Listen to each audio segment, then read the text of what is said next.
desse lado novamente e continuamos a pensar um bocadinho sobre a esperança pós a morte, que faz todo o sentido. A fé cristã, ela traz-nos uma esperança que sobrevive à morte. Jesus disse que mesmo quando a morte acontece, a esperança, essa vida que nos é trazida, não desaparece, não desvanece. Chamo a tua atenção para a questão de vida, no sentido de que alguma coisa que nós experimentamos aqui, que mesmo quando a morte acontece, ela permanece. Precisamos recuar até ao livro de Gênesis e pensar um bocadinho sobre o relato que vem nos primeiros capítulos. Mais uma vez eu quero dizer que mais do que a Bíblia dizer como é que as coisas foram feitas, a Bíblia afirma o para quê e o porquê de tudo ter sido feito. Porquê? Porque na narrativa de Gênesis, nitidamente nós aprendemos que Deus tem um propósito para trazer o homem e a mulher à existência. Não foi obra do acaso. Se tu te lembrares que quando o livro é escrito, Israel estava a sair do Egito. E tudo o que eles sabiam eram os mitos do Egito ou da Babilónia, porque eram os mitos maiores daquela altura. E quer um, quer o outro diziam, no fundo, que o ser humano é obra do acaso. Por causa de conflitos entre as divindades, o homem apareceu. Quando um deus era ferido mortalmente, apareceu um planeta. E as gotas de sangue que caíam dos deuses quando eram feridos eram os seres humanos. Originava-se daí seres humanos.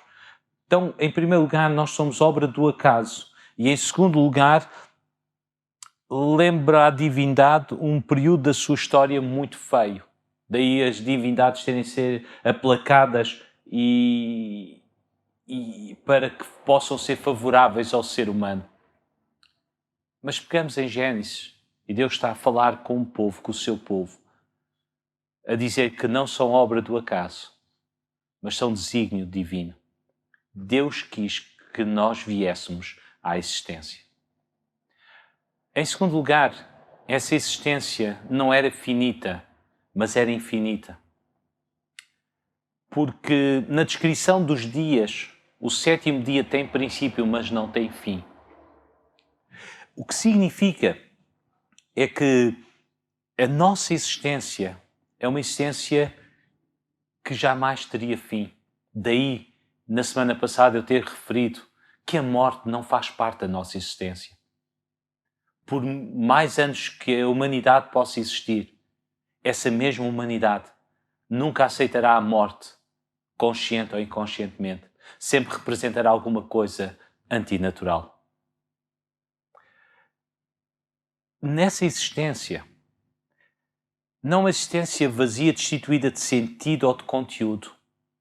Porque a Bíblia vai dizer que nós fomos criados com personalidade, ou se quisermos com pessoalidade, com livre-arbítrio também, capaz de termos um relacionamento com Deus, mas também com outros seres humanos.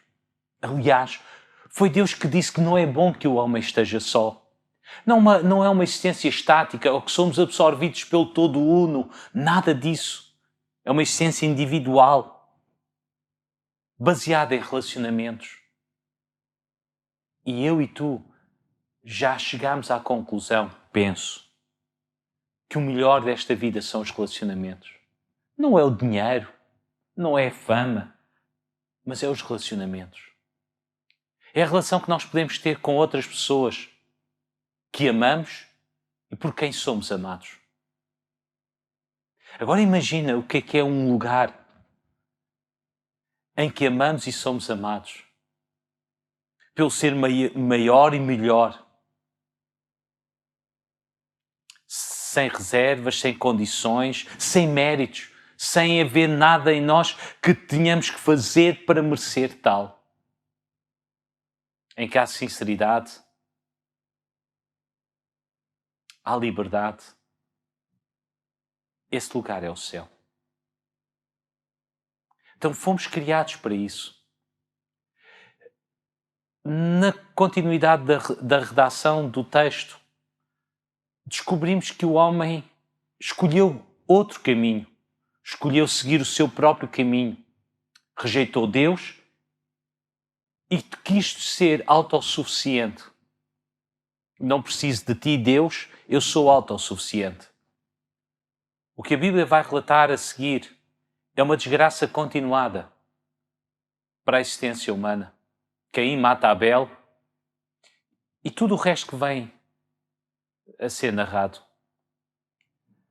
Mas antes destes episódios todos, logo a seguir à queda, e Deus tinha advertido Adão e Eva que no dia em que dela comessem, daquela árvore que Deus disse que não podiam comer, a árvore não era inerentemente má.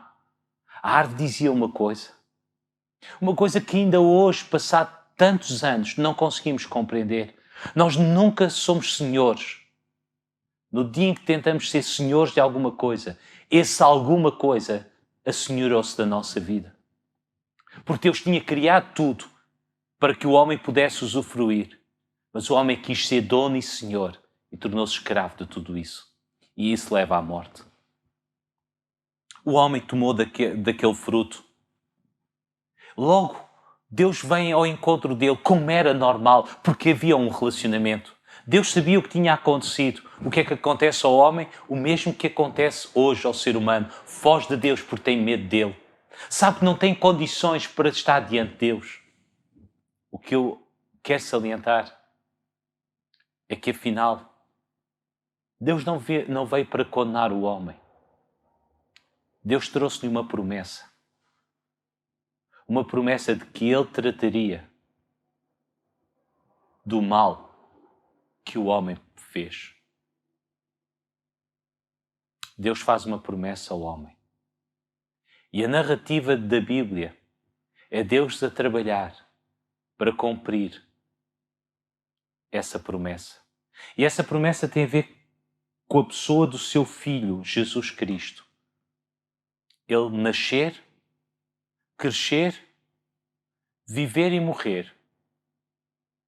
Não como todos os seres humanos até ele.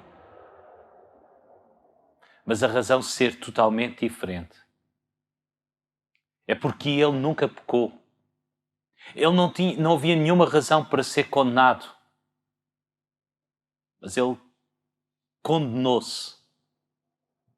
Ou melhor, foi condenado pelo próprio Pai. Em teu lugar e em meu lugar. Por causa dos teus atos e dos meus atos. Qual é o maior pecado que qualquer ser humano comete? É o mesmo que Adão e Eva cometeu. Eu querer ser autossuficiente. Rejeitar Deus. E a rejeição de Deus pode ser tão variada.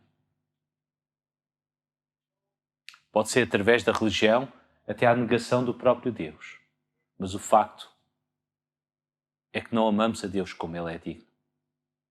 Mas Deus não te rejeitou. Deus enviou o seu Filho para que o teu pecado e o meu pecado pudesse ser tratado. Quero terminar as minhas palavras citando um dos textos mais conhecidos da Bíblia. Porque Deus amou o mundo de tal maneira, tu e eu estamos aqui incluídos, que deu o seu único Filho, para que todo aquele que crê não pereça, não morra, não seja condenado, mas tenha esperança, mas tenha a vida eterna. Então, na fé cristã, primeiro de tudo é possível ter uma esperança, não baseada em nós mesmos, mas numa pessoa, Jesus, que morreu e ressuscitou e está vivo. Vamos desenvolver isto na próxima semana. Deus ricamente te abençoe.